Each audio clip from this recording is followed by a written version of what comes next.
നമസ്കാരം, ഞാൻ രാജൻ കോസ്മിക്, സംഗീത സംവിധായകൻ. സംഗീതം എല്ലാ മനുഷ്യരിലുമുണ്ട്. സംഗീതപരമായ ബുദ്ധി, മൾട്ടിപ്പിൾ ഇന്റലിജൻസിൽ സംഗീതപരമായ ബുദ്ധി ഇല്ലാത്തത് ആർക്കുമേ ഇല്ല. എല്ലാവർക്കും സംഗീതപരമായ ബുദ്ധി ഉണ്ട് എന്നിട്ടുള്ളതാണ് തെളിയിച്ചിട്ടുള്ളത്. അപ്പൊ സംഗീതപരമായ ബുദ്ധി മനുഷ്യർക്ക് മാത്രമാണോ? അല്ല, സർവ ജീവജാലങ്ങൾക്കും സംഗീതമുണ്ട്. 64 കലാരൂപങ്ങളെ ഒന്നിച്ച് പറയുവാണെങ്കിൽ അത് മ്യൂസിക് സെൻസ് എന്നാണ് പറയുന്നത്. സംഗീത ഇന്റലിജൻസ്, സംഗീതപരമായ ബുദ്ധി.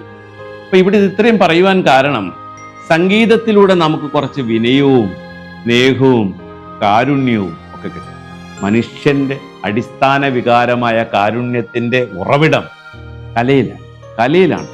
കലയുള്ള ഒരാൾക്ക് എപ്പോഴും കാരുണ്യമുണ്ടാകും, സഹജീവികളോട് സ്നേഹമുണ്ടാകും. അതുകൊണ്ടാണ് കല അത്യാവശ്യമായിട്ട് എല്ലാവരും അറിഞ്ഞിരിക്കണം, ജീവിതം ധന്യമാക്കണം എന്നൊക്കെ പറയുന്നതിൻ്റെ കാരണം. ഇവിടെ ഇത് പറയുവാൻ കാരണം, മഹാഗണപതിയുടെ ഒരു വാഹനം എല്ലാവർക്കും അറിയാം, എലി. ഈ എലിയെക്കുറിച്ചൊരു കൊച്ചു കഥ പറയാനാണ്. പണ്ട് ക്രൗഞ്ചൻ എന്ന ഒരു ദിവ്യ സംഗീതജ്ഞനുണ്ടായി. സംഗീതം രാഗങ്ങളെ കൊണ്ട് നിരവധി കോടാനുകോടി രാഗങ്ങൾ പാടുന്ന അറിവുള്ള സ്വരങ്ങളും രാഗങ്ങളും ശ്രുതിയും ലയവും കൊണ്ട് ധന്യനായിരിക്കുന്ന ഒരു വലിയ ദിവ്യ സംഗീതജ്ഞനായിരുന്നു ക്രൗഞ്ചൻ. ഒരു സദസ്സിൽ വെച്ച് വാമദേവൻ മഹർഷിയുടെ കാലിലൊന്ന് ചവിട്ടി അറിയാതെ ചെയ്തതാണ്. അറിയാതെ ചെയ്ത ആ അപരാധം വലിയ ശാപമായി മാറി. ഇതെന്തോ ചെയ്തു, മഹർഷി എന്ത് ചെയ്തു? പ്രകോപിതനായിട്ട് നീ ഒരു എലിയായി മാറട്ടെ എന്ന് ശപിച്ചു.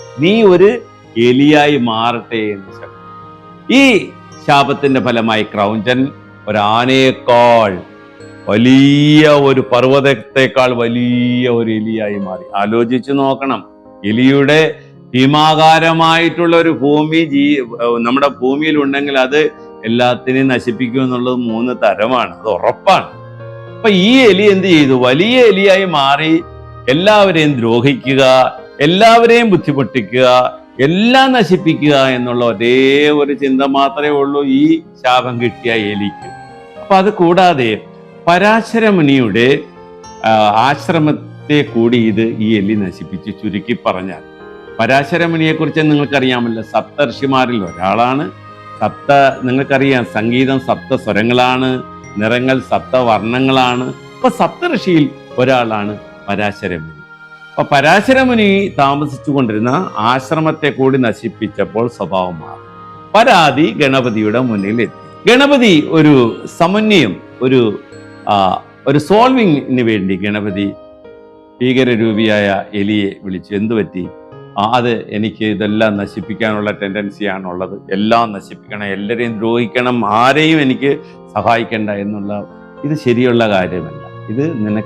ഇത് മാത്രമല്ല, ഞാനിവിടെ താമസിച്ചുകൊണ്ടിരുന്ന ആശ്രമമാണ് നശിപ്പിച്ചിരിക്കുന്നത്. അതുകൊണ്ട് നീ ഒരു കാര്യം ചെയ്യും. അപ്പൊ സ്നേഹത്തോടു കൂടിയാണ് ഗണപതി ഈ ഭീകരജീവിയോട് ഇടപെട്ടത് എന്നത് പ്രശംസനീയമാണ്, നോക്കേണ്ടതാണ്.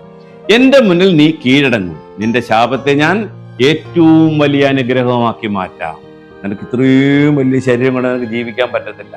നിനക്ക് ഈ ഭൂമിയിൽ സുഖമായിട്ട് നന്നായിട്ട് ജീവിക്കുവാനുള്ള ഒരു ഐശ്വര്യസമ്പൂർണമായ ഒരു മോക്ഷം നിനക്ക് ഞാൻ തരും. അപ്പൊ ഗണപതിയുടെ കരുണയിൽ ഈ ഭീകരജീവി അലിഞ്ഞു, ഒന്നുമല്ല പൂർണ്ണമായി അലിഞ്ഞു, കീഴടങ്ങി. അപ്പൊ ഈ എലി നമ്മുടെ മനസ്സിന് തുല്യമായി മാറി എന്നുള്ളത് മനസ്സിലാക്കണം. ഇന്നത്തെ എലിയെ നിങ്ങൾ കണ്ടു കഴിഞ്ഞാൽ ആ ചെറിയ എലിയാക്കി മാറ്റിയ ഗണപതി ഈ എലി ഓടാൻ തുടങ്ങി, ചാടാൻ തുടങ്ങി. അത് കറണ്ടും ഇതെടുക്കും അതെടുക്കും.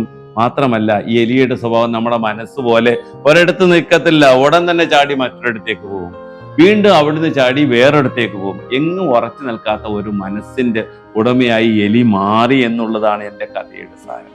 ഈ എലി മാറുമ്പോൾ നമ്മുടെ മനസ്സും അതുപോലെ തന്നെയാണ്. നമ്മുടെ മനസ്സിനകത്ത് ഒരു ചാഞ്ചാട്ടം എപ്പോഴും ഉണ്ട്. മോഹങ്ങൾ, വ്യാമോഹങ്ങൾ, അതിമോഹങ്ങൾ, ഇതിലേക്ക് നമ്മൾ കുതിച്ചു, അത് നമ്മൾ എടുക്കാൻ പോകും. അതാണ് ജീവിതം എന്ന് പറഞ്ഞിട്ട് സാധാരണ മനോഹരവും സന്തോഷവും സമാധാനവുമായിട്ട് ജീവിച്ചിരിക്കുന്ന നമ്മൾ എന്ത് ചെയ്യും? നേരെ വ്യാമോഹത്തിലേക്കും അതിമോഹത്തിലേക്കും പോയി ജീവിതം നശിപ്പിക്കാൻ പാടില്ല. അതുകൊണ്ടാണ് എലിയുടെ മനസ്സാക്കി മാറ്റാൻ പാടില്ല. ഈ മനസ്സിനെ നമ്മൾ ചെറിയ എലിയുടെ, കുഞ്ഞൻ എലിയുടെ ഒരു കാരുണ്യത്തിൽ നമ്മൾ ജീവിച്ചു പോകുന്നതായിരിക്കും നല്ലത്. വലിയ ബലി ഭീകരരൂപിയായ ഒരു എലി നമുക്ക് ഈ നാടിന് ആവശ്യമില്ല. കുഞ്ഞെലി മതി. ഈ കുഞ്ഞെലി നമ്മുടെ മനസ്സുപോലെ ഓടി നടക്കട്ടെ. പക്ഷേ നിയന്ത്രണാതീതമാക്കണം എന്നുള്ളത് ആരുടെ ചുമതലയാണ്? മനുഷ്യന്റെ ചുമതലയാണ്. ഈ ചാടുന്ന എലിയെ ഒന്ന് നിർത്തി, ഇവിടെ എവിടെയൊക്കെയാണ് നീ പോകേണ്ടത്, ഇങ്ങനെയൊക്കെയാണ് നിയന്ത്രണ രേഖകൾ, ഇന്നതൊക്കെയാണെന്ന് നമുക്ക് ബോധ്യപ്പെടുത്തുന്ന ഒരു ചെറിയ കഥയാണ്. ഇന്നത്തെ തിരക്ക് പിടിച്ച ജീവിതത്തിൽ ഇതൊരു പാഠമാകട്ടെ. Thank you.